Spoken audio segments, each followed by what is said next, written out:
You've probably heard the whispers, those little comments that get thrown around after a woman gets divorced. They're so common, they're almost predictable. Let's start with a few you'll definitely recognize. First up, there's this one. It's the classic go-to label, isn't it? It's usually said with a little shake of the head, implying this deep negative change has just taken over her whole personality. And then, of course, you get this one. The idea that because of one bad experience, she's just completely sworn off romance forever. Like a switch has been flipped. And finally, this one is always interesting to me.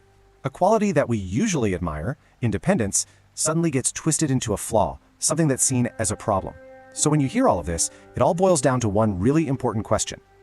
Let's really dive into this, because this question right here is the whole key.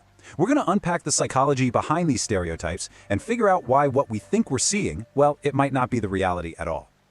Okay, so before we can even start to dismantle those stereotypes, we have to understand the event that sets them all in motion. From a psychological perspective, a divorce isn't just a simple breakup. Oh no, it is a seismic shock to a person's entire identity. I mean, just look at the scale of the loss here. It's not just one thing, it's everything. It's the future you spent years planning. It's your social role as a wife or a partner. It's the emotional safety you counted on. And often, it's your financial stability too. But at the very center of it all, it's a piece of your own self, an identity built over years that just crumbles. This isn't a small crack. It's a total structural failure. So what does your brain do when its entire world collapses? Well, it goes into survival mode. And this isn't a choice. It is a deep, primal, neurological reflex. The behaviors people are seeing on the outside, that intensity, that defensiveness, those aren't new personality traits. They're just the raw symptoms of a brain doing whatever it can to protect itself from a complete system meltdown. All right, let's just go there. Let's tackle the biggest, most common stereotype head-on, the angry, bitter, divorced woman. It's the judgment we hear the most, but psychology gives us a totally different and honestly a much more compassionate way of looking at it. So here's the absolute key.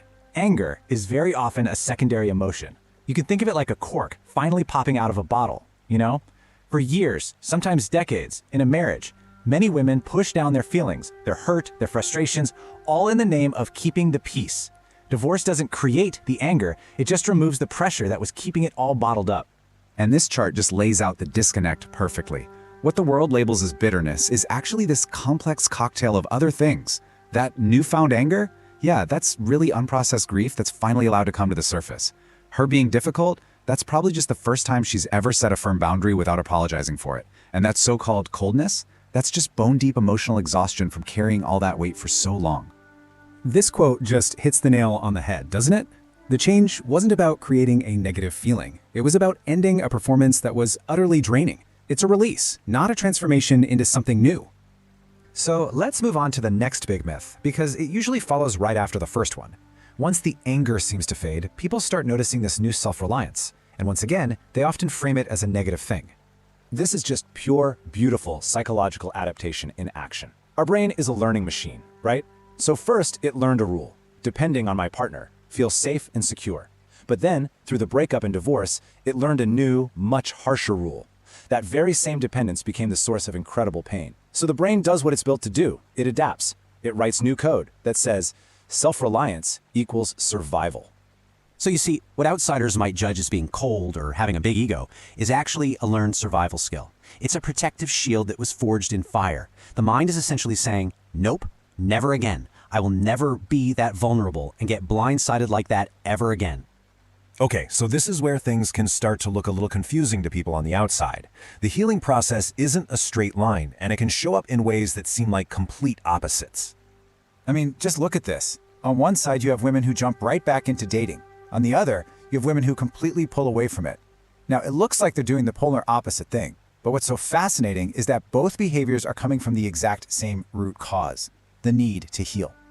One person is seeking external proof to rebuild a shattered self-worth, while the other is seeking total internal quiet to let a traumatized nervous system finally calm down. They're just two different roads to the same destination. Okay, so we've spent a lot of time looking at the internal experience, but now we have to turn the camera around and point it at ourselves, at the people watching. Because the whole idea that all divorced women end up the same says very little about them and a whole lot about our own built-in biases. Our brains are literally wired for this stuff. First, you've got negativity bias, which means our brains are like Velcro for bad stories and Teflon for good ones. Then there's visibility bias, We only see and hear the people who are struggling loudly. The women who have healed and are living quiet, peaceful lives, they don't make a lot of noise, so we don't notice them. And then there's the big one, gender bias. And this right here just says it all, doesn't it? A man sets firm boundaries after a breakup, and we call him strong. We say he knows what he wants. A woman does the exact same thing, sets the exact same boundary, and she gets labeled difficult, or bitter, or cold. The behavior is identical, the judgment is not. So if the stereotypes are so wrong, then what does real healing actually look like after a divorce? Well, it's often a lot quieter and way less traumatic than people think. These right here, these are the real signs of healing. It's not about finding a new partner or being happy all the time. It's a deep, fundamental shift. She starts to tolerate way less disrespect. She chooses being alone over being in chaotic company. She stops feeling like she has to explain and justify herself to everyone. It's this state of profound self-ownership. And this is the final and maybe the most important reframe. What the outside world, a world that's been conditioned by all those biases we just talked about, might judge as cold or distant, from the inside, that feeling is just peace. It's the incredible quiet that finally arrives after a very, very long storm. So maybe, just maybe, the change that we see in a woman after a divorce isn't a breakdown at all.